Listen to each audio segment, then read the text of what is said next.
The good thing about this chapter is Saul finally gets humbled. In 1 Samuel chapter 19, Saul goes after David. Now, he started his pursuits of David by trying to push him off on the Philistines. Remember in previous chapters, he was trying to get the Philistines to unalive him.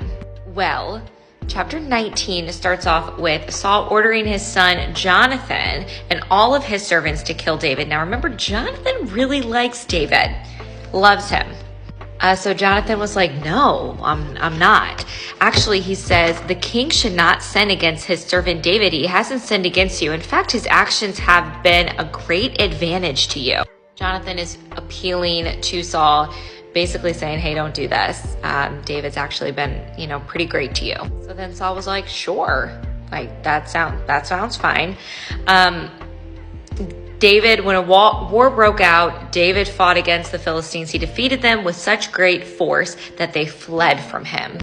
Now, an evil spirit sent from the Lord came on Saul, and he was sitting in his palace holding a spear, and he tries to, throw the spear. We're on social media, so you have to be careful.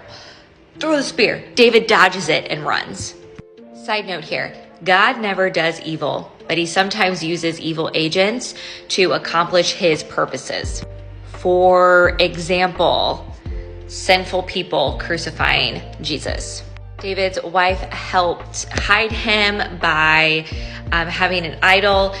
It would have to be an idol that was human size, kind of, dressed him up, told the servants that were searching for David that David was sick. They finally came back and were like, hey, I don't care if he's in his bed. He needs to go because Saul needs to kill him. David escapes. He goes with Samuel. Saul sends more people to them. Saul is sending people to Samuel and David, but they all start prophesizing, which basically means words of prayers and praise to God under the influence of the Holy Spirit. So God is in control, per usual. Finally, the Spirit of God, this is how chapter 19 ends. The Spirit of God also came on him, meaning Samuel, and he walked along, he prophesied until he entered Nerahith. Y'all know. And Saul then removed his clothes and also prophesied before Samuel. He collapsed and lay naked all that day and night. So Saul finally got humbled and, kind of humiliated before the power of the Lord.